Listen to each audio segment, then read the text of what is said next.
The VUU Gospel Choir, let's give them another round of applause.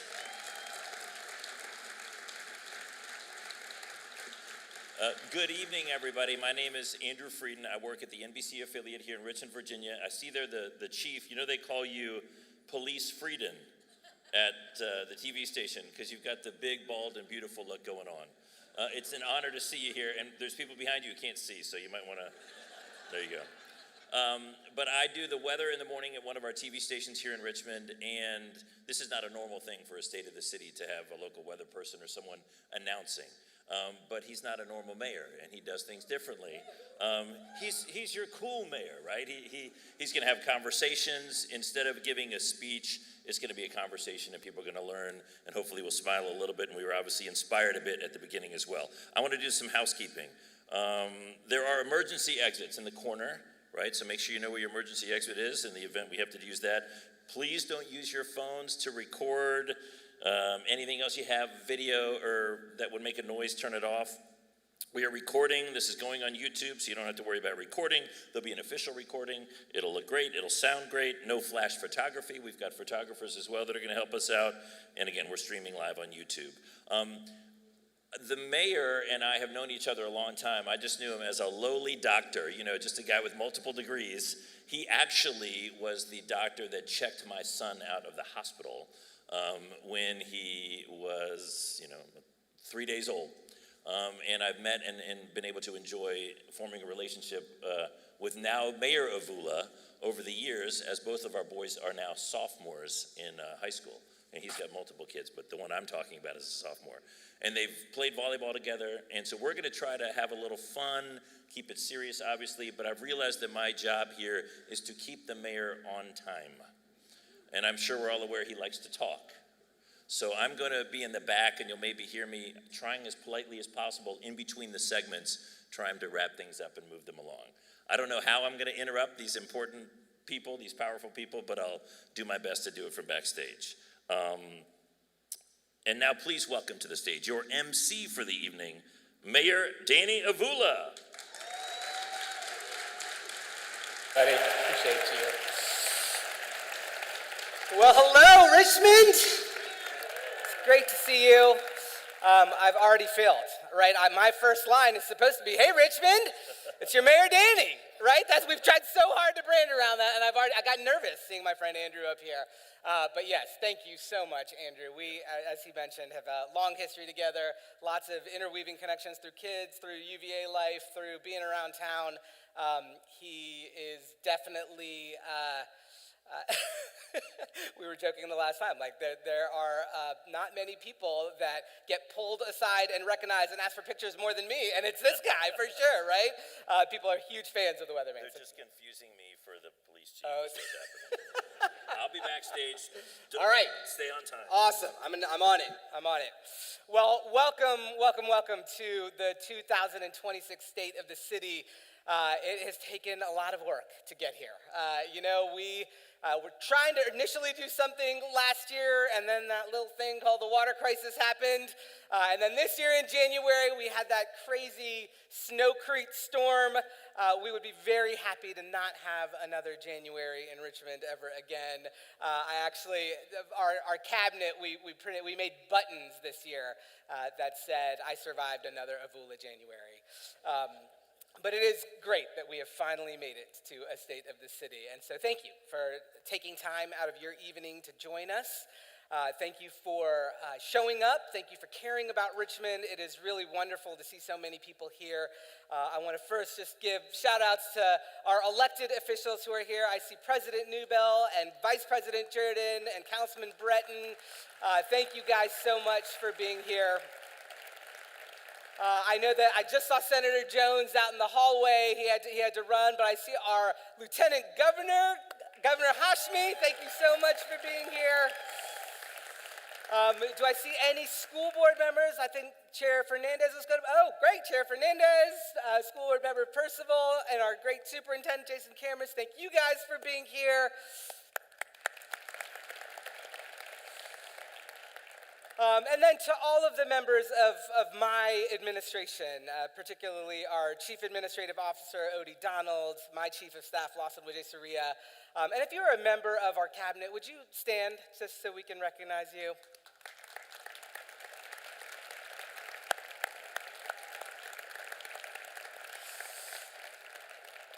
This room is full of great partners, great people, great Richmonders, but there are a few people in here who are my favorite Richmonders, and so I'd like to introduce them to you.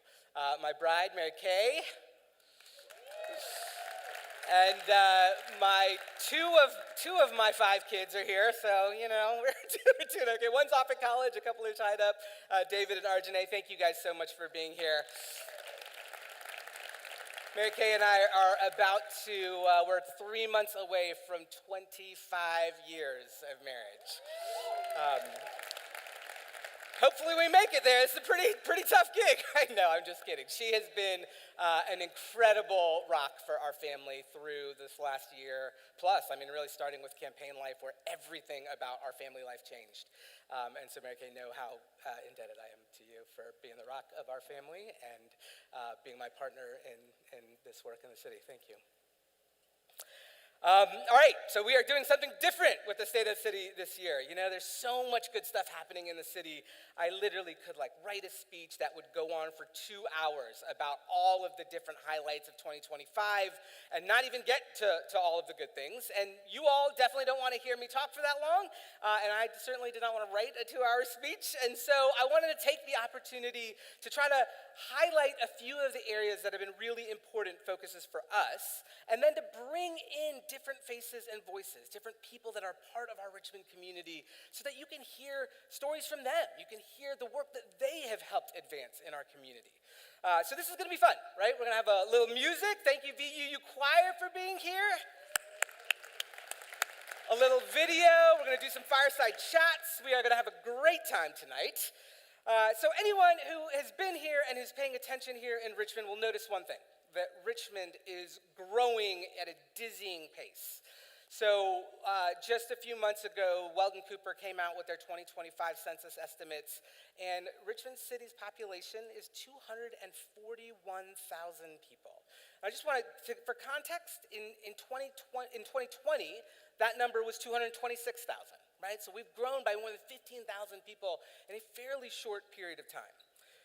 And that's no wonder that we drive around our city and we see new apartment buildings and office towers and healthcare facility expansions, and then other ways that we are making investments and growing as a city.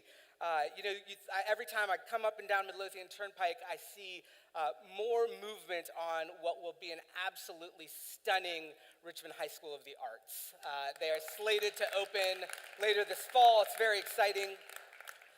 We've also seen a lot of this in 2025. We cut the ribbons on 3 community centers: T.B. Smith over in the 8th District, Luxfield in the East End, and then this amazing facility, Southside Community Center. And so, that has really come together with a little bit of luck, right? It was amazing to have the ARPA money post-COVID pour millions of dollars into opportunities to invest in community like this.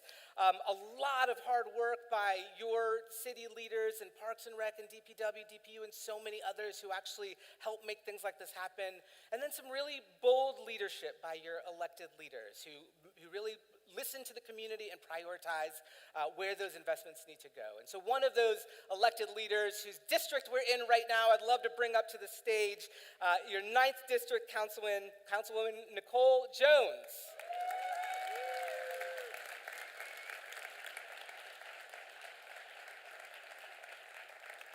Nicole coming? She is. Just great to see Nicole. I feel like I should have had some theme music up in here. Welcome, thank you, Mayor Avula, and welcome to the State of the City. Tonight is historic. This is the first State of the City ever held in a community center, and that is not a small thing. Too often, we rent out rooms for our partners, but not our people. Tonight, we came home. And that choice matters because place has always mattered in this city.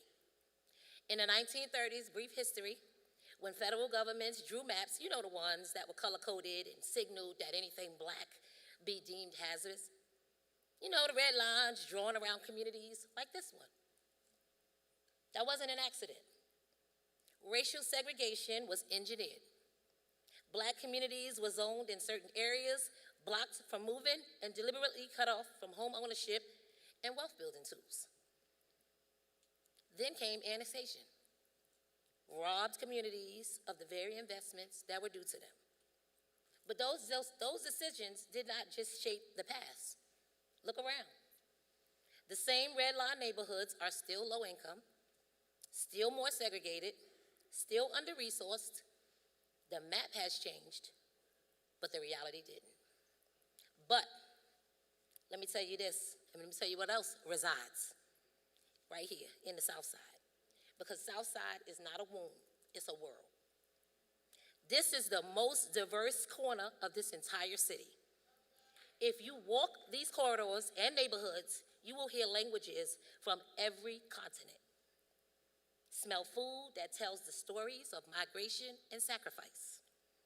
Latino families, African immigrants, Asian communities, Black families whose roots in this city run deeper than any policy could ever do. All of it right here in Southside.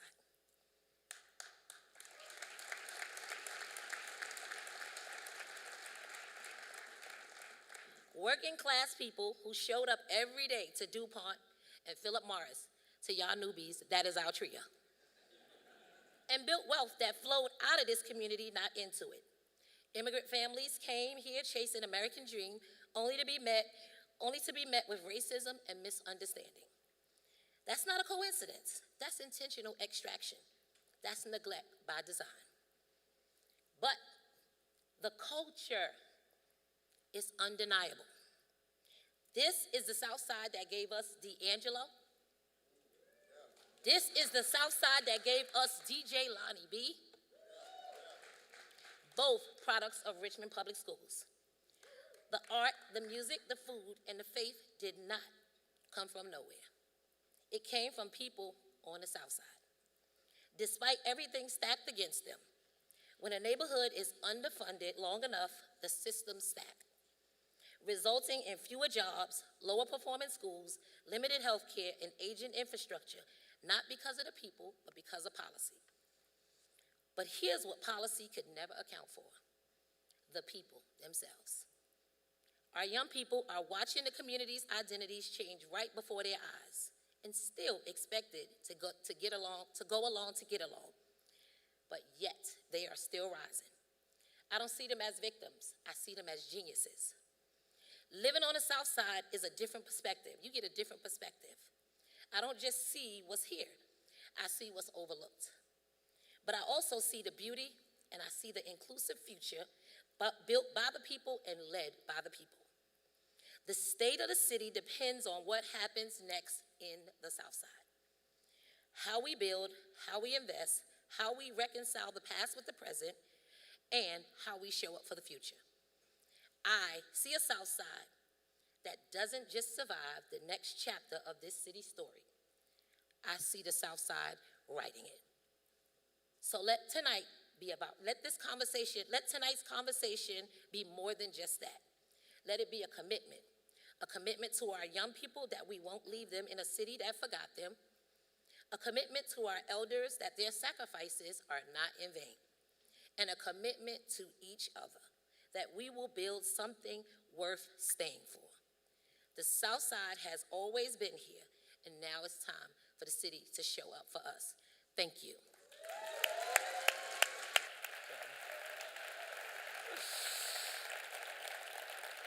You guys can imagine what a joy it is to serve with such passionate and brilliant leaders in the city.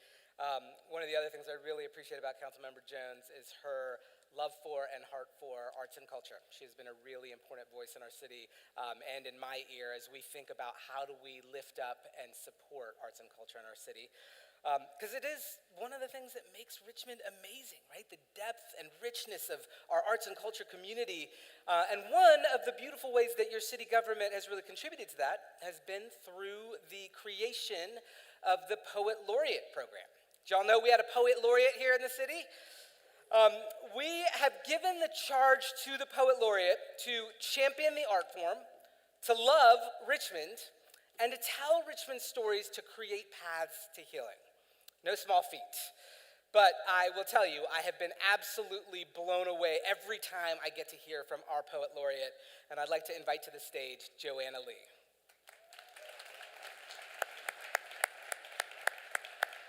How you doing, Joanna?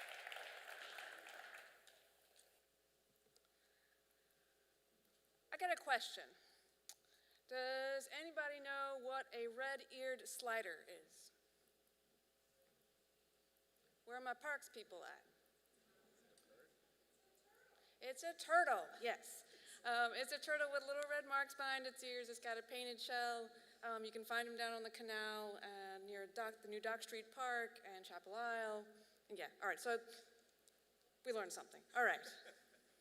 This is where we begin. In the mud with the red-eared sliders. Who, in their leisure time, sun on logs in the canal, building a bridge to nowhere, then slip off into the green as each slow canal boat passes, drifting through the past before hitting the locks. We know this city through our mud, through her grit and mixed politics and potholes and the still unplanted shadows where statues once stood. And yet, from how many little upstairs apartments do our students make their leaving plans, then return 2 summers later because the bigger world didn't have that same gently used, relaxed, but stylish fit? Like the cat at the Midtown Lowe's, we will always be happy to be found, to return home. Here chose us, just now our hands to reach for her future, to dig her bones out of the dirt, trail our fingers through the cobblestone gutters as rain washes down and we sit tapping our wet toes to some homegrown band through an open window on a Sunday night. Listen. Who else is going to argue her history and picnic in her cemeteries with a view out over the James where the sturgeon breach and the trains coil along the banks like some prehistoric steampunk black snake? Those are our cards laid out, graffiti tagged in the CSX bright against the creosote. We trace our names in the wet tar, claiming a small piece in the scroll of her archives, a moment of her river. Our feet in its mud, our footsteps that echo all along Kanawha at the Capitol up Broad Street that will never be washed away. Thanks. Thank you, Joanna. That's amazing. So powerful. And the artistry of weaving together Francine, sturgeon, and steampunk in one poem is really amazing. We really have just Joanna and Roscoe Burnham's before her, the first and second Poet Laureates, have just been tremendous ambassadors for the city, right? Not only are they incredibly gifted artists, but they have been community builders and educators and placemakers and cheerleaders, and our city is better for it. So thank you, Joanna, for serving in that way. Joanna is coming to the end of her time in this role, and next month we will be selecting our third Poet Laureate, so stay tuned for that exciting announcement. And next I'd like to invite up a dear friend and mentor, son of Richmond, a former school board chair, Pastor Don Coleman.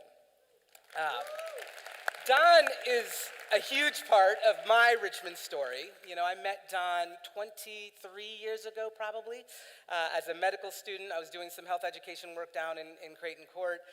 Don at the time was working for a nonprofit that was serving that community.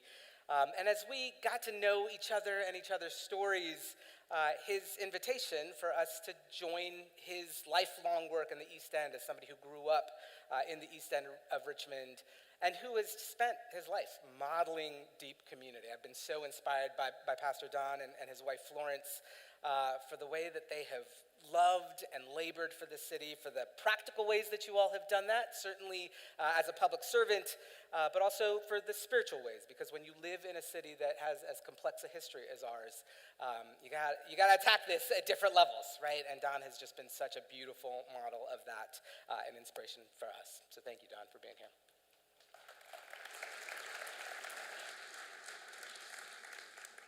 Do you feel that? Did you feel it when the VUU choir was singing about "Make Me Better"? Did you feel it when the poet laureate just?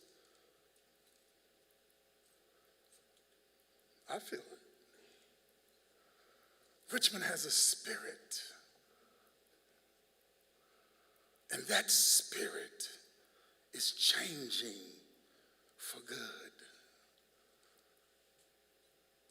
And so my prayer is also going to be like a spiritual art form.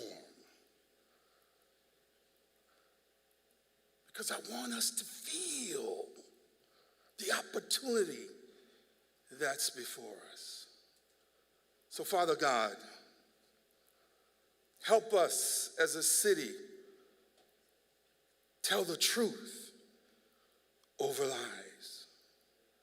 Help this administration have the courage to change broken systems over the fear of change. Father, help us choose progress for all over stagnation. Help us choose love over hate. Help us choose peace over murder. Help us choose hope over despair. Help us choose sharing over selfishness, healing over continued wounding. Bless us, Father, with flourishing and thriving for all Richmonders.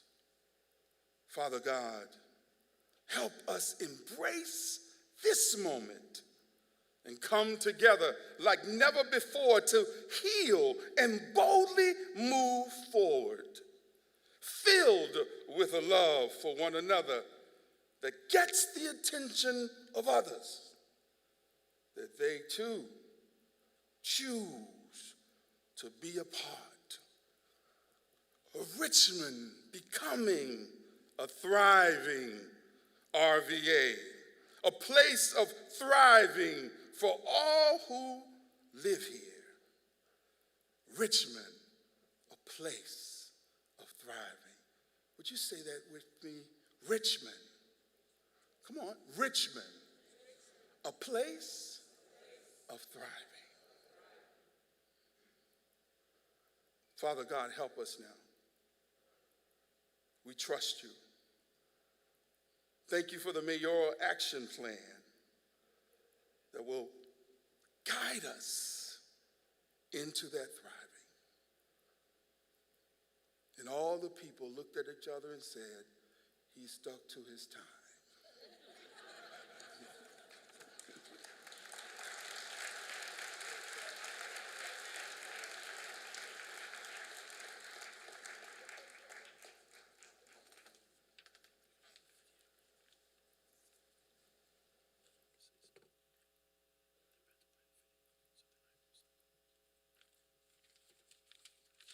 Hey Richmond, it's your Police Chief Rick Edwards.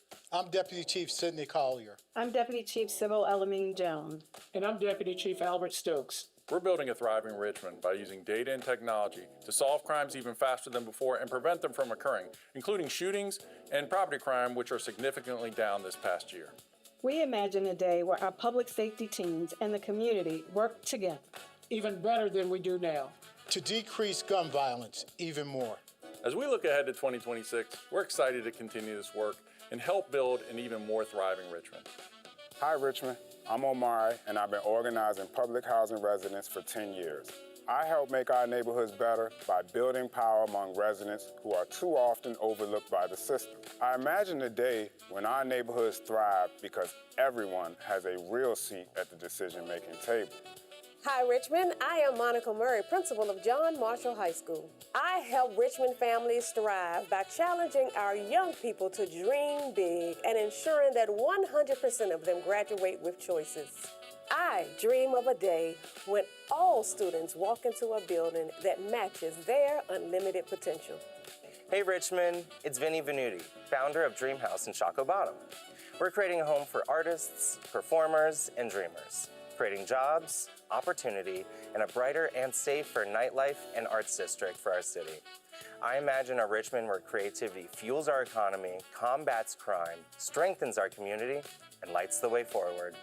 Hola Richmond, soy Carolina Luna. Mi familia es de Guatemala, pero Richmond es nuestro hogar.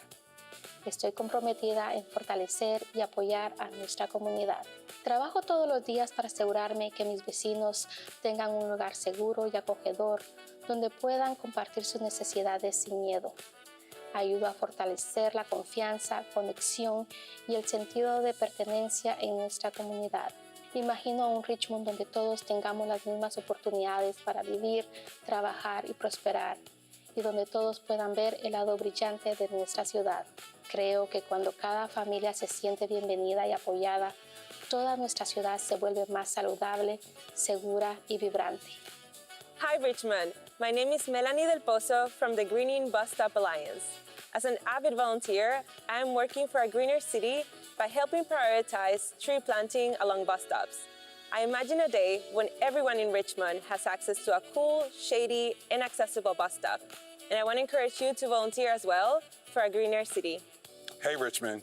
My name is Hamilton Glass. I use public art to bring people together and to create space for the stories communities often keep quiet. I imagine a day when creativity helps us realize that we have more in common than not. Hey Richmond, I'm Anthony Monroe, and I'm a student leader here at Huguenot High School. I show up every day to advocate for students, uplift youth voices, and make sure that youth people are included in the decisions that shape Richmond.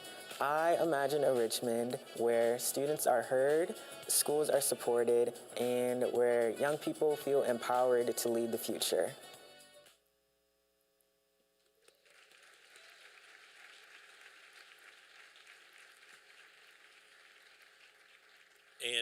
And from backstage, hey Richmond, it's Andrew again, your announcer, here to imagine an evening when we stick to our 12-minute time limit for each of these fireside chats. So now I'd like to introduce to you a guy with all kinds of great information to share about the great things happening in the city. Let's hear it again for our mayor, Danny Avula. All right, so one of the first things that we did when we came into office was really lay out the strategic plan for the priorities of Richmond, and a lot of that was informed by all of the input we received along the way during the campaign, and we organized that strategic plan into 7 pillars. I would say the thing that we have heard most consistently during the campaign, during our first year in office, has been the need for more and more housing. And so that is one of our pillars, is thriving neighborhoods, and really focuses on how do we create as much housing as possible. How do we make sure that we can meet the growing needs of our city? And it's why you hear me talk all the time about the need for more housing for more people, right? I talked about the population growth already, 241,000 people. And I will say that we in Richmond, like most other cities across the country, have not focused enough on housing production. And so when we've had this push of people who want to come here, who want to be a part of our amazing community, who want to live in this great city, but we haven't kept up with the housing stock to meet that demand, that has really pushed housing costs up, housing prices up, right? And so every year when that tax assessment comes and you got to pay a little higher taxes because the market has pushed up the value of your homes, that's what's going on there, right? It's in part us being the victims of our own success, right? Richmond has become such a desirable place to be that people want to move here, and we don't have enough housing stock to address that. And now we are finding ourselves in a time where it is more expensive than ever to build new housing, right? The cost of construction, the impact of tariffs, what we're doing to our immigrant population and what that has done to labor costs and labor availability, it has become more and more difficult and more costly to build housing. And so we absolutely need to be focused on our housing supply. We didn't start early enough on that piece of it, but we have done a lot of really good things. And I will say that Richmond has been on the leading edge of trying to use different tools, especially tools to develop more affordable housing, right? Whether that's the Affordable Housing Trust Fund, the Maggie Walker Land Trust, performance grants, using federal funding creatively. And over the last 5 fiscal years, from 21 to 25, Richmond has put $121 million into subsidizing housing, creating more affordable housing. And that has led to 5,328 units of affordable housing that are either completed already, about 2,800 of those are currently in construction, and then about 1,300 of those are in pre-development. And so we are making great progress, but we still have a lot to do. And I am super thankful for our state leaders who are helping at the General Assembly through this current session, and sitting on the governor's desk right now are some great bills that establish a revolving loan fund, some faith and housing bills that will make it easier for churches and other faith communities that own land to develop affordable housing on them, and a handful of others. Really thankful for our state leaders for leading that great legislation. And we also have really amazing partners who work in this space day in, day out. And so I want to introduce 3 of them to you. Javon Burton is the Executive Director of the Partnership for Housing Affordability. Tom Fitzpatrick is the Executive Director for Housing Opportunities Made Equal. And Karen O'Brien is the CEO of Caritas. Javon, Tom, and Karen, come on up.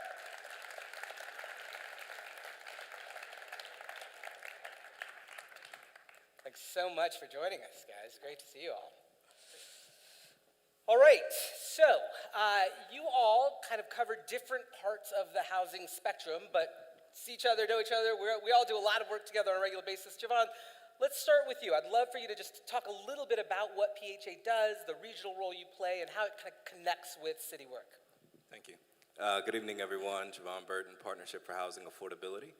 So we're a nonprofit that focuses on regionally working with local governments and other stakeholders in the development community and elsewhere to try to advance housing policy and also just further educate everyone and bring awareness to this issue. And so I guess I'll just kind of speak to the macro level, and what I really want to talk about is the urgency and why it's important for us to treat this as a collective and shared responsibility.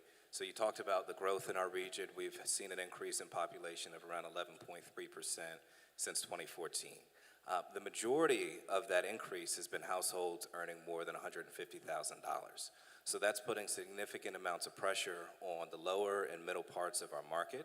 And I'll give you a very specific example. For every 100 renter households that earn less than $50,000, there's only 66 affordable rentals units available to them. So said again, for every 100 renter households earning below $50,000, there's only 66 affordable rental units available to them. So that's on the rental side. And then on the homeownership side, of all the units built since 2020, just 5% of them are valued at $300,000 or below. So in a 5-year period, we went from having fairly sufficient supply for a lot of working class households to that being out of reach for just about everyone. That's how quickly a market can change, and that's why it's important for us to think about this beyond just the city limits. Yeah. Now, one of the roles you guys actually play is being involved in investments or being part of the capital stack for different projects. Is that right? And have been involved in some things here in the city? Yeah, so there's a couple of initiatives that I want to point to, and I'll give a quick shout out. I know Tammy Neal is here with Virginia Housing, our state housing finance agency. So they do a lot of great work of investing money into communities, but at the regional level. And so what we've been able to do in recent years is apply on behalf of our region for critical funding, gap financing, to help close the gap to get these units across the finish line. And so we received a $2.5 million grant from Virginia Housing last December to support 53 homeownership units in the Highland Grove community. And that's a partnership with multiple nonprofits. The city has poured millions of dollars to help with the infrastructure costs of that development. And that's illustrative of how much partnership is imperative to getting affordable housing done. Another example is, again, funded by Virginia Housing. They invested $1.2 million in our region, and we administered that for 7 different localities here in our region for 169 units, but the majority of that is in the city, and that's 139 rental units, 8 homeownership units serving folks as low as 30% of the area median income up to 80% of the area median income. So again, the market is moving. We have all the indicators to show that, but it's important that our policy, our investments meet the pace at which things are changing. Yeah, I mean, you guys hopefully are hearing it is really difficult to pull together the capital to keep up with the pace that's needed, but we have great partners who are at work doing this, and things are happening. I mean, you're seeing stuff go up every week in and around Richmond. What is the future? As you think about the next year or two, what are you focused on at the regional level? Where do you think the city needs to be focused? Well, you mentioned some of the, I think, progress happening in the General Assembly, and I think we'll see state level some bills that will help with housing preservation in particular. It's important to build, but also preserve what we have on the ground, allowing for more tools for local governments to be, flexible about how they incentivize affordability. But I think it's important to remember that it can't just be the public sector. It has to be all parties involved, and we're working actively with our corporate partners to think about large-scale capital solutions so that we have a Richmond ecosystem where you have public investments matched with private investments so that, again, we can meet the pace at which our market is moving forward. Yeah, thanks, Javon. Tom, Richmond's growing.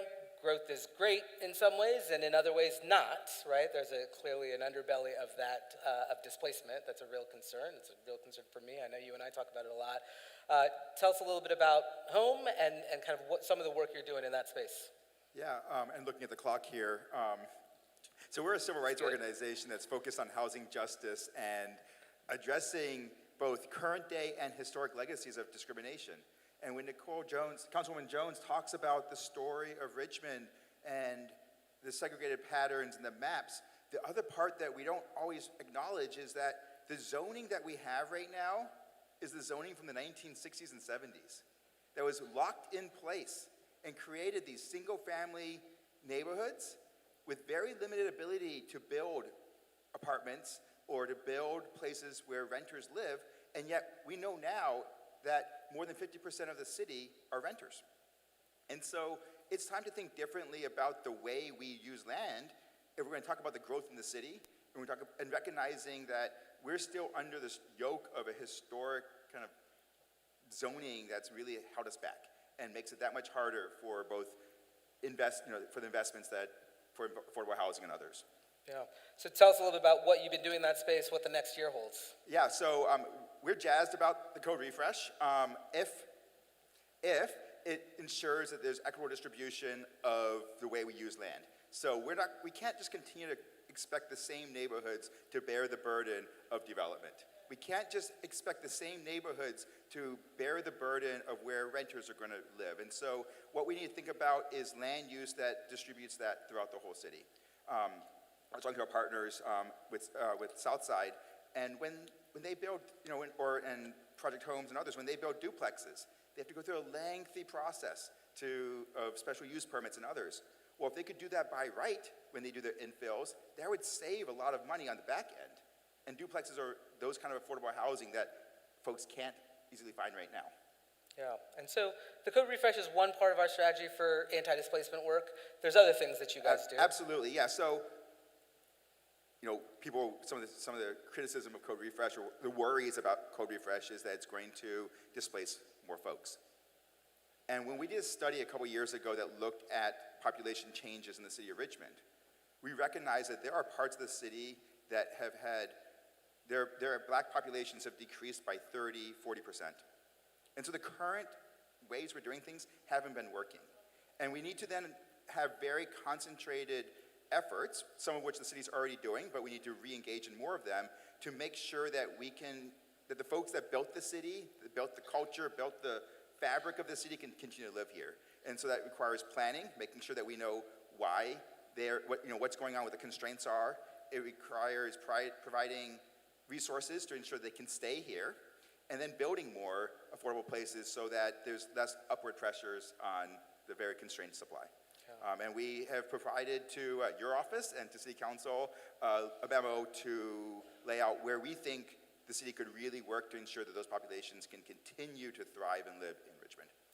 Thank you for your work there, Tom.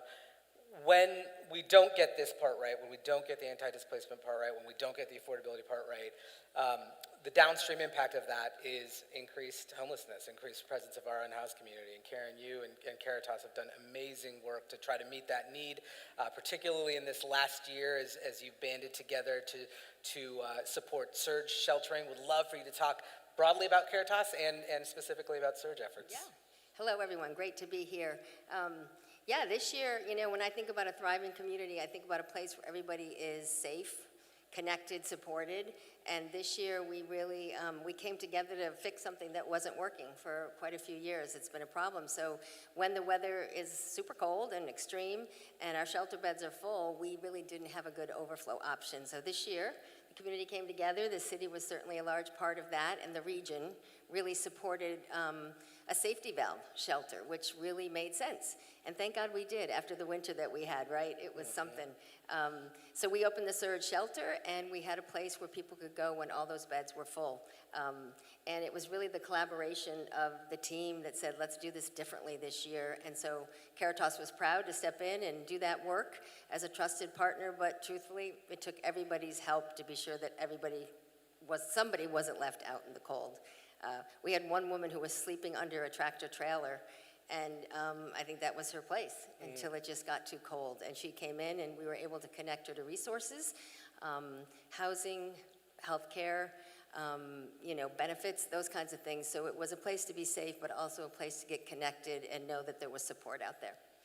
Now you, and I think probably all of you, are connected to the continuum of care, and it's been a really hard year in terms of federal dynamics, how funding is moving. Do you want to talk a little bit about what the year has been and what we might... A little bit about, we're watching at the federal level closely, and we do see shifting priorities. So we all need to be paying attention. We see the likelihood of less support for permanent supportive housing, which means less places for people to go. And when that happens at the federal level, I think it's going to get pushed down to the local level, and we need to be prepared for that, and we're going to have to be creative. Another area that we're working on, and I'm excited to see the collaboration, is around our friends who are seniors. That is the fastest growing population of unhoused people. And you heard these gentlemen, my coworkers and partners, the cost of housing is just outpacing people who are on a fixed income. So not only do they not have the dollars, they have medical issues and mobility issues. And so we as a group are trying to really tackle that and look at how do we get creative and do something different for these folks so that we can provide them a thriving place that they can live. So I'm excited to see the city and the SPAN Center and VCU and United Way and Caritas and Salvation Army all coming together to pilot some new things. And I'm going to suggest that we look at options like micro-housing and shared housing and multi-generational housing, because we need creative solutions so that everybody has a place to call home. Absolutely. You kind of just got to it, but maybe I'll just leave us with the last question that can be quick for each of you. These seem like really challenging, intractable problems, but there is cause for hope, right? I mean, I'm just sitting with you guys here, brilliant folks. What do you look forward to in this next year of how we're going to get our arms around this problem? I'm looking forward to this work in the senior population.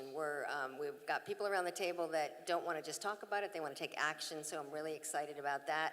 And I think there's people in the community that also think there's an age wave coming. Yeah. We're not going to escape it, and it will affect all of us, so I'm excited about that, and really trying to problem solve around that. 10 years ago, there was a guy who ran for mayor in New York on the rent's too damn high party, and everyone laughed at him. What gives me hope is that we don't have to convince people now that the rent's too damn high. And so we have people that understand what the problem is, and we're working for solutions, and someone said, can we get it done? Yeah, we can get it done. That's what gives me hope. Yeah, great. Yeah, I would say the exact same thing. We've moved from trying to get in the room to talk about this is an issue, and everyone recognizes it now, and we're on to solutions. Karen, Tom, and Giovanna, everybody, thank you guys so much. Appreciate it.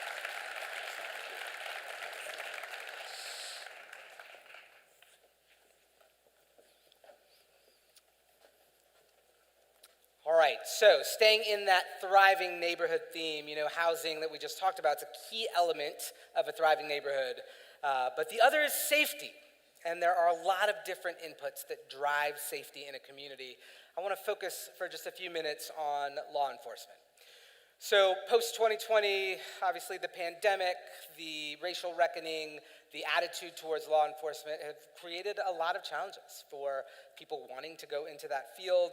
And we saw people retiring early, leaving the field, and a record low number of people taking those jobs. And so over the last couple of years, Chief Edwards and his team have done an incredible job of adjusting to that, of building new culture in the police department, of civilianizing positions where they can, of incorporating technology. You heard a little bit about that in the video, prioritizing communications and transparency, and at the end of the day, recruiting great people, right? Really prioritizing people of integrity and building a team that we as a city can be really proud of. And I think that is particularly important at a time where we have to continue the work of healing the relationship between law enforcement and our Black community, but also to build trust with our immigrant communities in a federal context where the federal government every day is acting in incredibly harmful ways in Richmond and around the country, and ways that are significantly eroding trust in communities. And we've taken some important stands here in Richmond, like the decision to not sign a 287G agreement, to refuse to coordinate on deportation activities with the federal government. Our RPD and Office of Immigrant and Refugee Engagement have done lots of work on the ground out in neighborhoods to help people know their rights, to know what questions they can ask if approached by federal law enforcement. Our RPD folks have started to embroider Richmond on top of their police gear so that our residents can know that Richmond police sets us apart as local law enforcement, as opposed to confusion between whether this is ICE or the FBI or our local law enforcement. We have set incredibly high standards for data management on the technology that we use, and we're using every opportunity we can to reinforce with our community that local law enforcement exists to keep local communities safe. And I will tell you that it is making a big difference. Next slide. In calendar year 2025, we saw major crimes go down 12%. These are violent crimes like homicides, robberies, assaults. Next slide. In 2025, we saw property crimes drop by 14%. So burglaries, shoplifting, car thefts. Next slide. We know that one of the areas in our community that have garnered a lot of concern, community complaints, increased criminal activity has been vape shops. And so in November, we launched Operation Vaporize, a very concerted effort to go out to all of these sites to figure out who's operating with proper licenses, who has a CO, who's actually doing business the way they are supposed to be doing business. And we have found that a lot of them are not. We have almost 100 vape shops across the city that have popped up over the last couple of years. Our team at this point has gotten through about 2/3 of those, and we have been able to close, mostly temporarily as we work through permitting processes, but 42 of those vape shops have been placarded and closed. I just can't say enough about both RPD and Planning and Development and our building commissioner and the work that they've done to go out and to try to keep our community safe. Obviously, this has been a very targeted effort because of the increased criminal activity, the drug trade that we've seen emerge there, the violent activity that's happening there, and ultimately we want to get to a place where our community is safe, and this is a big part of that. Next slide. We have also been really focused on gun violence prevention. While this is a very different Richmond than when I moved here back in 2000, where we were just a few years removed from being the murder capital of the country, and at that time we were running about 160 homicides a year, 164 I think at our peak, and this past year we were at 54, and so a very different Richmond than 20 years ago. Yet, we still have a lot of work to do. And so coming into this office, we established an Office of Gun Violence Prevention, hired Greg Hopkins as our director of that office. Greg came with all kinds of experience from both local and state government, Department of Justice, and has been an incredible addition to our team. The Office of Gun Violence Prevention has been very focused on doing environmental assessments in our hot zones across the city, making sure that our funding is coordinated into prevention-oriented programs. We've brought in national experts in the National Institute of Criminal Justice Reform to help assess and drive an evidence-based strategy for us. We're working on developing community ambassadors that will be out in some of these hot zones like Shockoe Bottom to engage communities and to make sure that we are having a really hands-on approach to reducing violence. Again, I want to shout out our state legislators. This particular General Assembly has brought some great legislation to the governor's table, or governor's desk. We're hoping these things will pass. Laws around safe storage in cars, more restrictions for people between the ages of 18 and 21 purchasing guns, and banning the open carrying of assault rifles in public spaces. And so if these are signed on, these will greatly help us create a more safer community for Richmond. So we've made some big strides in recent years. We're continuing to lean into that work of creating safer and more connected communities, and I'm so excited about the progress that we're making. I feel like we should celebrate. Andrew, you got any good ideas about how we can celebrate? I think a great way to celebrate is that everybody would download the 12 on Your Side weather app. I'm just throwing that out there. It's really fun when people do that. How about we, sorry about that, Danny. The spring weather's got us thinking about this great new ballpark that's going to open. Carmax Park is going to open up soon. So how about we invite Nutsy and Natasha out from the Flying Squirrels and we have fun and go nuts.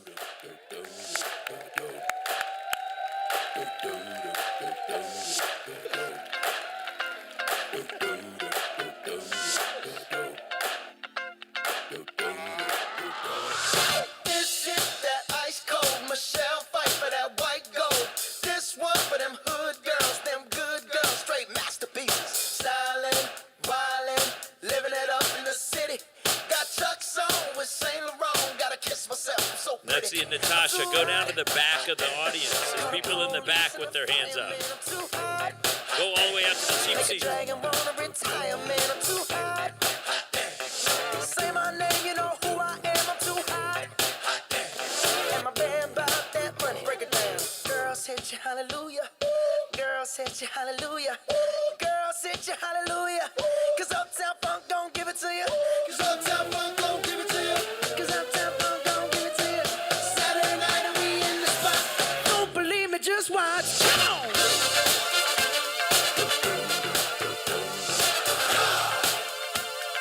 Don't believe me, just watch.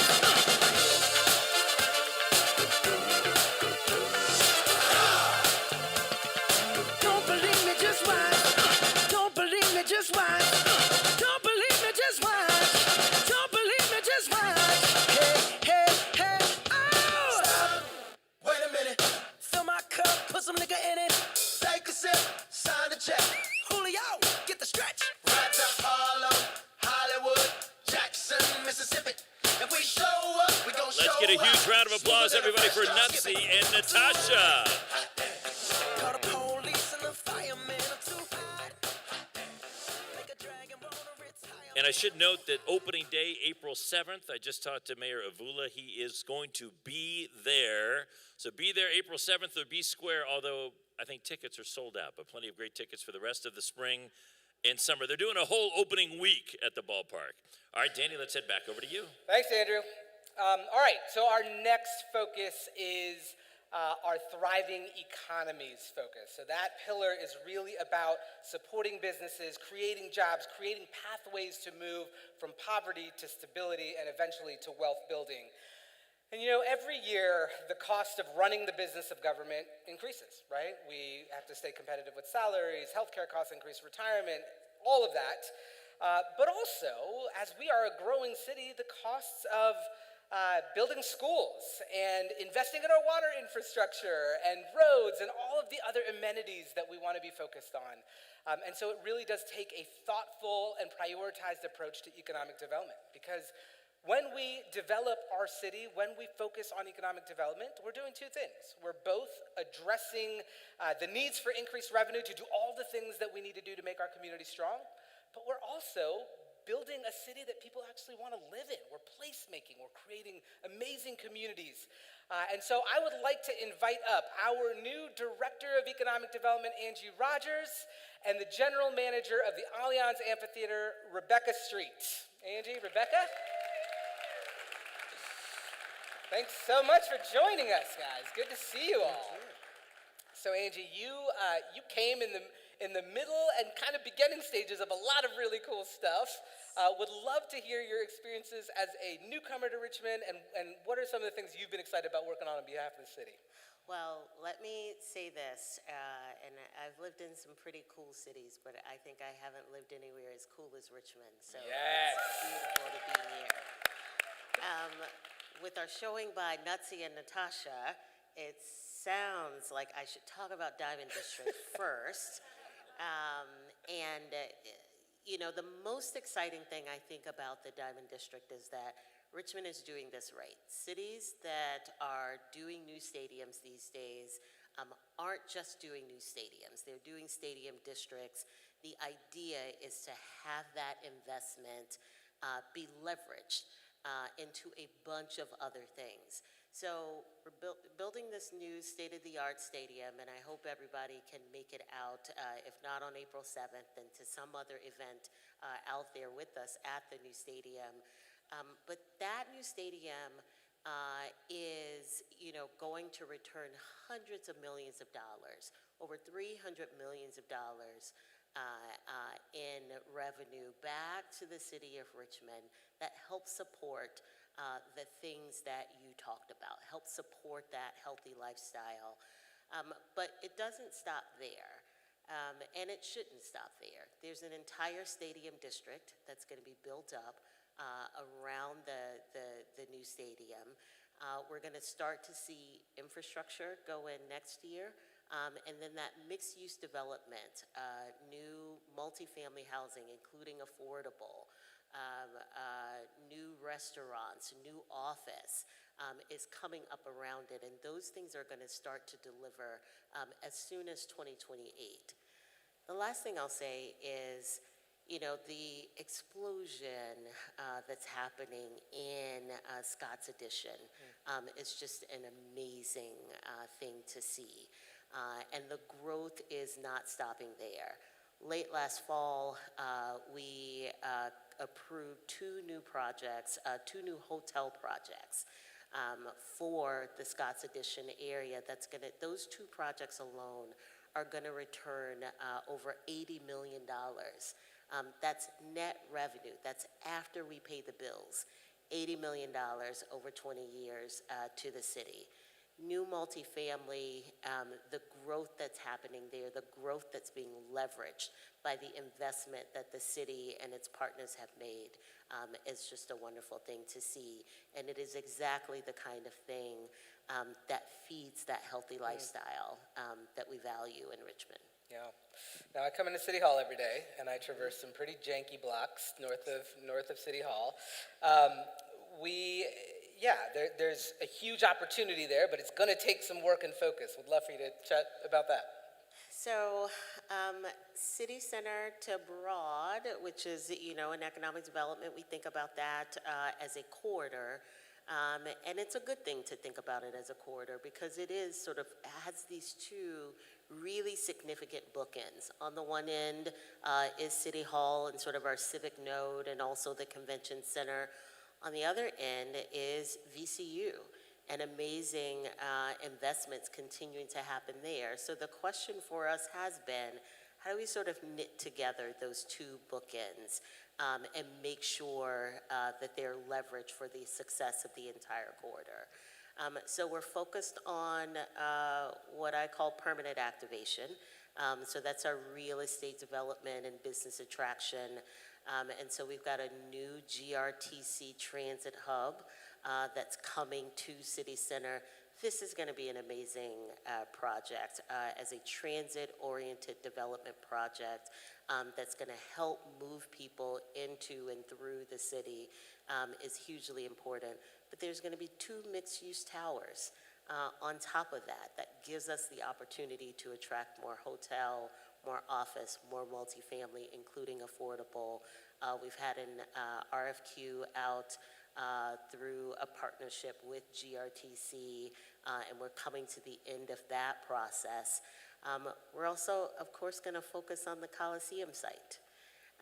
And so you've given me my marching orders as it relates to that, and I'm an A student. I've always been an A student.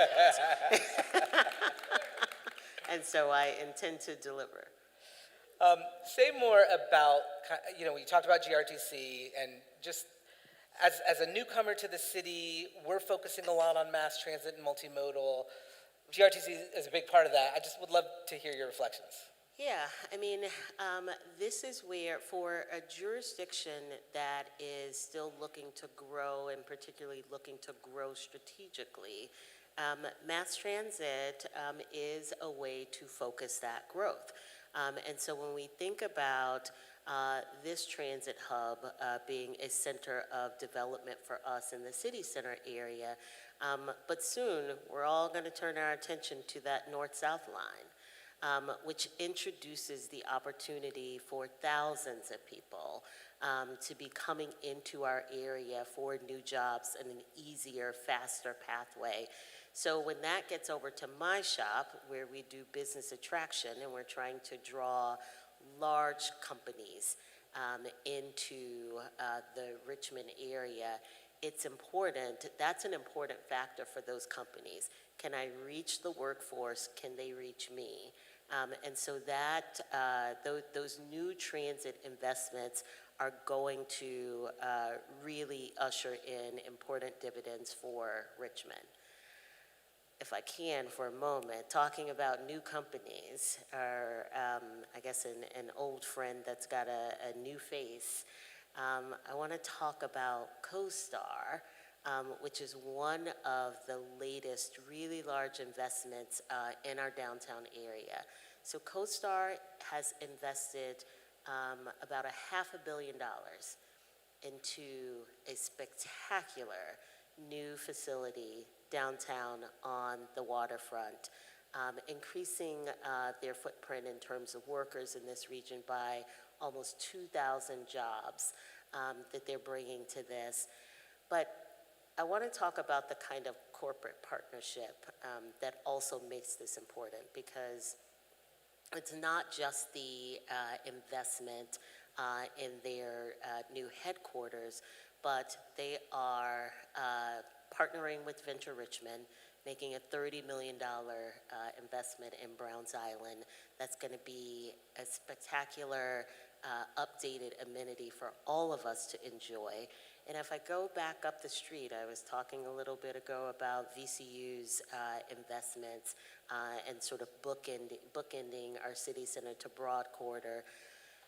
CoStar is partnering with VCU to invest over $250 million in a new Arts and Innovation Center on Broad Street. That's the kind of activation we need. I don't even think that was a thing.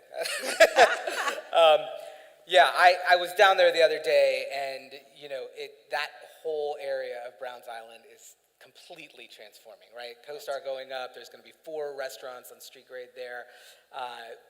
The renovations at Browns Island, Daisy's opening up at Tredegar, and then this amazing music venue. Rebecca, you also are a relative newcomer, came for this very cool job. Would love to hear about that transition. Yeah, absolutely. I am a newcomer here, and it's funny though, I didn't have the job when I got here. So that's not typical. It was just very serendipitous, the entire thing. I was thinking back to just coming here blindly. I had never been to Richmond before. I just thought, I'm just gonna move there. So I did. It worked out. So we're doing pretty good. And I will say, what I love the most about Richmond, I was sharing this with you previously, every day is something completely new. And, it could be New Year's Day and you're just going to Publix to get some groceries, and then you walk out, and you're like, why is everyone wearing cones? And then it's the cone parade, right? So there's all these little, just something as easy as going to the grocery store, it's just made magical by these little parts of this community that really come together, and I absolutely love it. That's great. So your job, you run the amphitheater. You're responsible for bringing in bands and selling tickets and making the whole thing work. How'd the first year go? The first year was incredible. It was a lot, and we had a lot of weather to deal with, which is always fun and outdoors. We did 33 shows, and 15 of those were sold out. And you were saying earlier, there's 241,000, but we had about 200,000 people through the gates in the last 5 months of the season. So, Yes, let's applaud. so I think that's something really special, and it's a huge testament to the power of music, right? We found out that more than half of the people that were coming to the shows were from out of town, so not local. So they're staying in the hotels and they're visiting the parks, and it's just such a great experience that we can kind of help be that catalyst to bring people in, and maybe they'll stay. Yeah.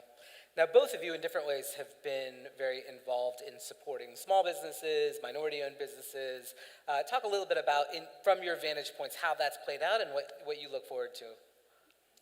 So I can start because we definitely use our tools directed towards small business, small and minority businesses in the city. We have a couple of main ones that we use. We've got our enterprise zone, our care funding. These are things that, when you have a new restaurant open up, how is that small local restaurant going to get equipment? How are they going to hire their employees? We use our tools there to support. We've done a lot of support through enterprise and care in that Broad Street corridor, also north of that, along Chamberlain. So we are supporting small and minority businesses in some key areas in the city. And one of the things that I'm most looking forward to for the future are these activation grants that we are about to roll out. So you talked about Richmond being big on arts and music, and one of the ways that we can activate corridors like Broad Street is through the arts. And so we're going to look to support more of those businesses to activate our corridors that need it. Yeah, I love that. I love hearing that about Broad Street. And talking about the local businesses, it really takes me to what my core is running this amphitheater, and that it's about the community. Everything that we do is about the community, and one thing we've been able to do here was, well, one, we brought in bands that people obviously like. 2 nights of Dave Matthews, that was great, right? It was his first time playing Richmond in 30 years. Wow. So I think that's really impressive. Another thing that we were able to do is get local food trucks in. So we had Go to Cotto and Timber Pizza. Then we have local breweries highlighted like Star Hill and Hardywood.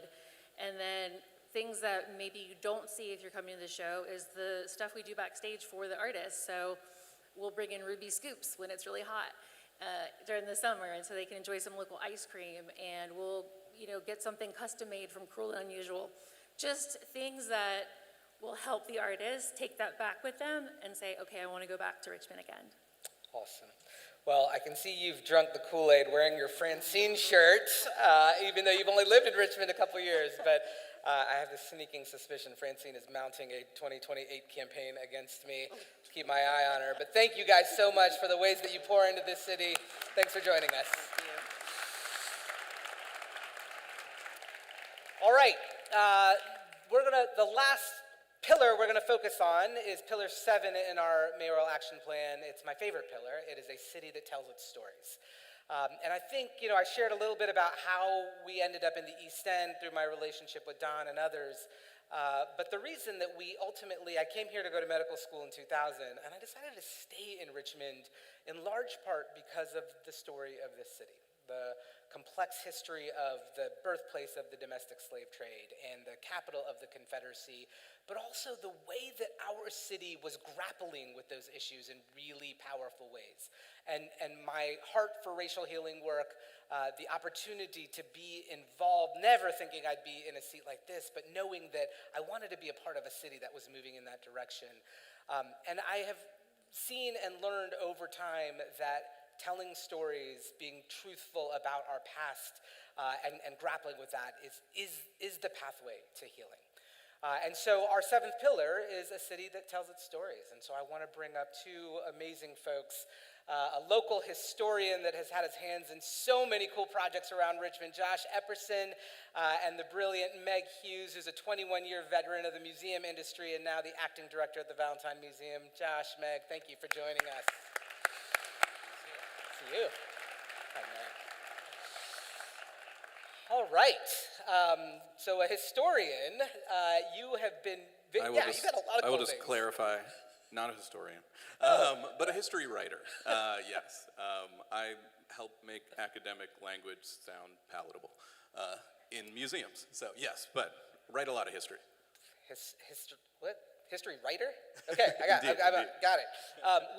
As I've gotten to know you, Josh, I've been blown away by the specific projects you've worked on, and then even the way that you think about telling these stories, writing these histories, who you're writing for, but ultimately what the impact is for our city and our community. Would love for you to just unpack that a bit for our folks. Great, yeah, sure. And, I think it's folks who are not in the culture world, how does it work? Where do I fit into that sort of thing?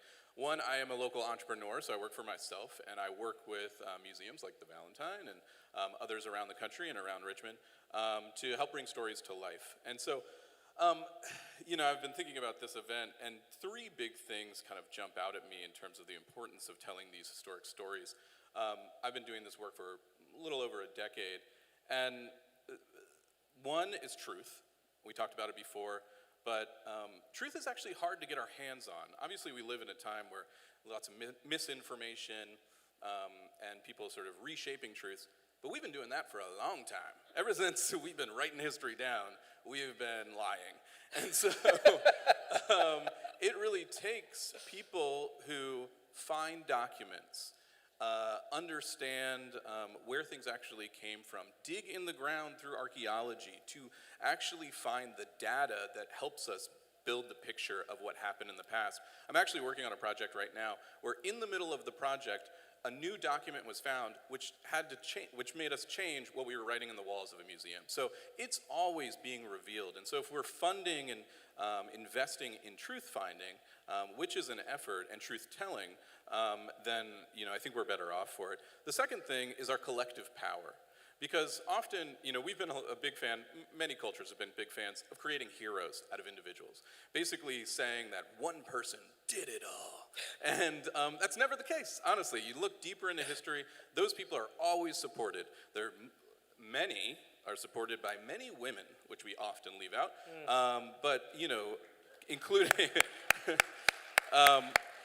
but it is the collaborative effort of many to make big things happen. And it's usually the solidarity over difference, between differences, that enables things to happen. But to one of your points, healing.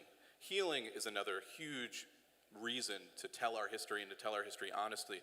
Because much like, I'm deep into a therapy journey myself, it is only through understanding my past that I can understand how to operate now and how to operate in the future. Yeah. And I think you can just expand that to our collective memory and our collective understanding as well. So all of it sort of leads to really, history telling is much more about the future than it is about the past.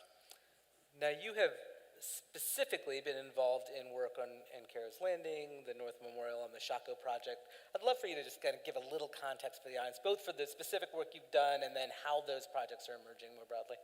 Sure. Yeah, so the Shako Project is a reimagining of Shako Bottom, essentially. Excuse me. A 10-acre outdoor park-like museum experience that also has threads across the river, on this side of the river. So That is involving many, many people, many designers, writers, etc. I can speak to 2 of those projects, but it's really robust work. So the 2 are Encaro's Landing. So if you're familiar with the Richmond Slave Trail, which is a trail that goes from the Southside at Encaro's Landing, crosses the river, and then drops into Shockoe Bottom. That slave trail basically is a representation of the experience that enslaved people would have had when they came up the James and were offloaded, usually walked to auctions in Richmond, but then also walked further south, walked east and west, in what we call coffles, which are lines of people sort of tied together. And it's representative of that experience, so you kind of walk that and feel immersed in it. And so that trail is going to get a new trailhead, where we're creating 2 big pieces of public art and installation. So one is a huge public art piece by an artist, Tanda Francis, that's going to be like 15 feet. It's a really beautiful piece. And then there's also a installation that is designed to sort of be an artistic interpretation of a slave ship. So you'll be able to enter this ship construction, you'll be able to see interpretation that I will be writing, and be able to read and understand this story. And then, let's say you take the trail all the way down into Shockoe Bottom. There's also the African burial ground. So if you're not familiar, if you just moved here or don't really know this history very well, in the early 1800s, there was an African burial ground on the north bank of what was Shockoe Creek. And Shockoe Creek, obviously there's no creek in Shockoe Bottom now, it's buried underground in a tunnel, but Shockoe Creek was this dividing line. And so both free black people and enslaved people were buried in this burial ground, and we built the city on top of it, built the highway on top of it. These people are not reinterred elsewhere, and so we're building a memorial to honor those folks who are there.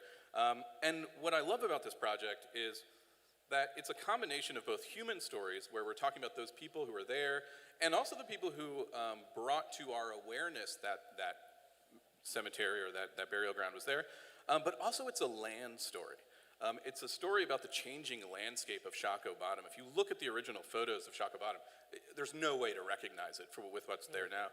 And we're using this idea of a hush harbor, which is where enslaved people would strategize in sort of the borders of plantations to get privacy, but also to plan, to strategize, to practice traditional belief. So all of these elements are going into what will be the Shockoe Project. So just a couple little elements. I could go on for 25 minutes about this, but it is amazing stuff that is happening in our city. In fact, this area that Josh is talking about, the Smithsonian so Lumpkin's Jail is on that site. There's an excavation project that's slated. The Smithsonian named this the most significant archaeological finding of the last 50 years. And so unearthing that, telling that story, bringing it into our consciousness and it being a part of our healing, I mean, it is really powerful stuff. And I want you guys to know that and be proud of what your city is doing. Now, Meg, at the Valentine, the storytelling is kind of where you live in so many ways. You guys have gotten to do some collaborative work together, but yeah, tell us what's been going on at the Valentine and what you're looking forward to. So for the past couple of years, we've had some really exciting projects at the museum. One is a collaboration with Josh, a reimagining of the Edward Valentine Sculpture Studio with an exhibit that wouldn't have come to be if 2020 hadn't happened. And so this is an exhibit called Sculpting History that uses the art of Edward Valentine, who was brother of the founder of the museum, as a tool to explore what the lost cause was, what is its origin, what is its legacy, but then more universally, how do we come to our beliefs? And how does a lie become a truth or a perceived truth? And that exhibition, again, wouldn't have come to be if there hadn't been the racial reckoning of 2020. And so I think that museums, particularly history museums, when they are really effective is when they are responsive to community needs. And that is exactly what we did. We realized this studio, as it was previously interpreted, could not reopen after COVID. It needed a change, and we went through intensive community engagement and feedback, engaged with wonderful professionals in the area, like Josh. And I think there are 2 elements that made that project really successful, because we've gotten really great feedback about it. One is very clear, honest, non-academic writing. We don't speak in euphemisms in the exhibition. It's very clear, honest language that anybody, be it an adult to an elementary school student, can understand. We also rely heavily on quotations from primary sources, because if you have people questioning what the truth is, we wanted to be able to point exactly to, we're not saying that this is what happened or what this person's beliefs were, more importantly. They're telling us right here on, in this quote from this letter. And so that's been a really important project for the museum, and that exhibition is going to be on view for the long term. Other things that we've done recently, we had a huge renovation. We, for the first time since the 1970s, completely renovated our collection storage spaces. And at the same time, every time you move, you kind of look at your possessions and go, what do I need and what do I not need? We did that as a museum, but on a huge scale, in doing a 5-year collection refinement initiative, where we really looked at our mission and matched up objects and compared to see, does this object support our mission or not? And if it did not, it was removed from the collection through a process called deaccessioning. The result of that is likely a 50% reduction in the size of the collection, which means that we'll have more resources to preserve those objects that do have important Richmond stories. It also opens up intellectual and physical space in the collection to collect those stories and those objects that aren't represented. And then lastly, as far as sort of exhibitions we currently have on view, not just at the Valentine, but citywide, I think that the stories of immigrants are really having a moment right now. So it's about, who's coming to Richmond 200 years ago, 50 years ago, 2 years ago. We opened a beautiful photography exhibition called Generations, Stories of Asian Americans in Richmond last summer. It's on view through Memorial Day and has wonderful imagery and stories about the Asian American communities that are contributing so wonderfully to the Richmond region. So timely, so good. This is also our country and our state's 250th anniversary. And that is something to be celebrated for some, something to be grappled with for others. The arts and culture community has really come together in pretty thoughtful ways. Would love for you to talk about what's happening with Virginia 250. Yeah, I think 2026 is a big year for history and storytelling in Richmond. Yeah. It'll be America's 250th anniversary, our birthday, and the Virginia 250 Commission has really been a leader in making sure that those celebrations also include the whole truth about how our country came to be. Richmond Region Tourism has been great, making sure that we have a great slate of events. So you can see tall ships this summer. You can, hear Patrick Henry's speech. You can also hear some other perspectives. So the Valentine just opened our contribution to the 250 with an exhibition called Dissent, with an exclamation point. Liberty and Loyalty in Early Richmond. And the genesis of that was that we realized that John Wickham, who was a lawyer in Richmond, and whose house we interpret on our site as a historic house, was a loyalist. And we realized that was a perspective that tended to not be explored.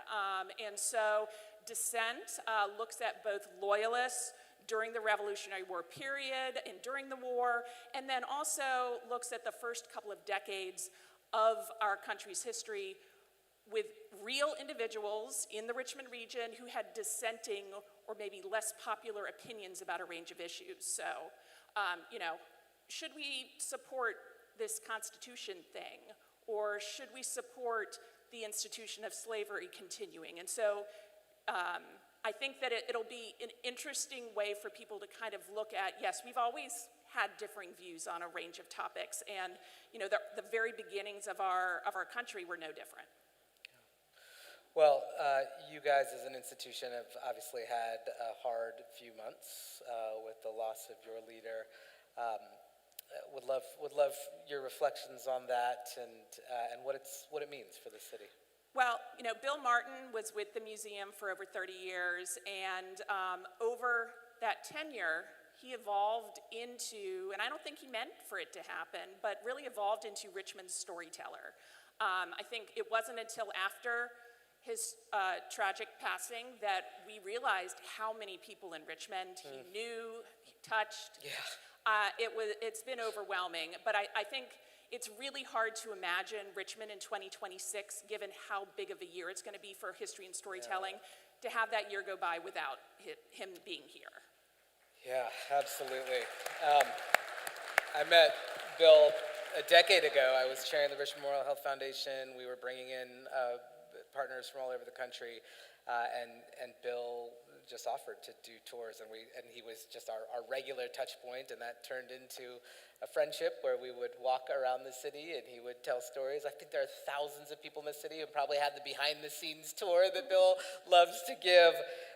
But I hope that as we think about and remember Bill, that we would see the city through his eyes. You know, sometimes that's the eyes of someone who's really focused on some litter on Broad Street, but also somebody who sees this place as a city that is filled with promise and potential and endless stories. He was the ultimate storyteller, and he will be missed.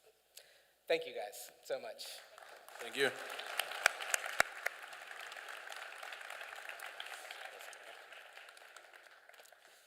All right, we will close out this evening. Thank you first for being here. Thank you so much. It really means a lot to have elected officials, partners, people who just care about the city, spend time learning about our city. And I told you, these are just tastes of all of the amazing things happening. I hope that you all are feeling just a profound sense of pride in what's happening in Richmond. But I also hope that you feel the weight of the moment that we're in, right? We are managing so much change. The federal environment, population dynamics, protecting our long-term residents, trying to support immigrants in this unprecedented federal context, continuing to wrestle with our own history, and ultimately charting a healing path forward. And I think what we do in the midst of this celebration and acknowledgement of our 250 years of our country's existence, knowing that we have much to be thankful for, and yet so much more to do. And so my hope for us here in Richmond this year is that we use this commemoration as a vehicle for repair, for relationship building, that we model what it means to reckon with difficult history while imagining new possibilities for our city, that we honestly tell the stories of our past, of our present, and of our future. And ultimately, through that healing, that we build a more perfect union to pass along to the next generation. And so now, to inspire us into that reality, I want to welcome back the incredible VU Gospel Choir. They're going to close us out on this spectacular night. Afterwards, please stick around. There's a reception in the gym across the way. As you exit out here, just follow the lights and you'll find your way out. And if you see Kelsey Laris, my director of scheduling in advance, give her a hug. She has taken this whole event on her shoulders the last 2 months and done amazing, amazing work. VU Choir, thank you. Everyone have a great night.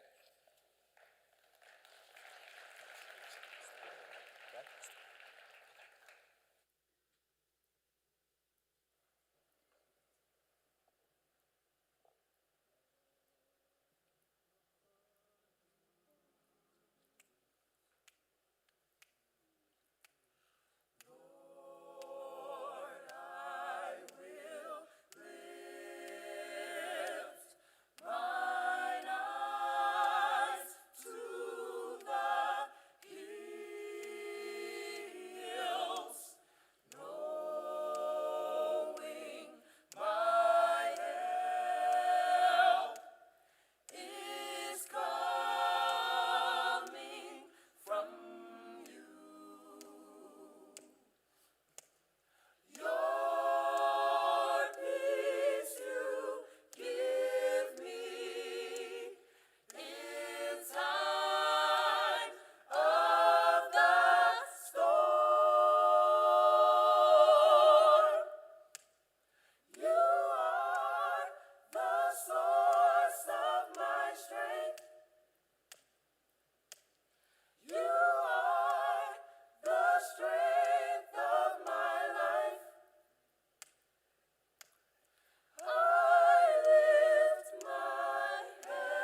front.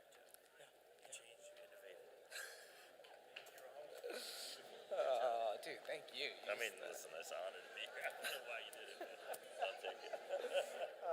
Man, no, really,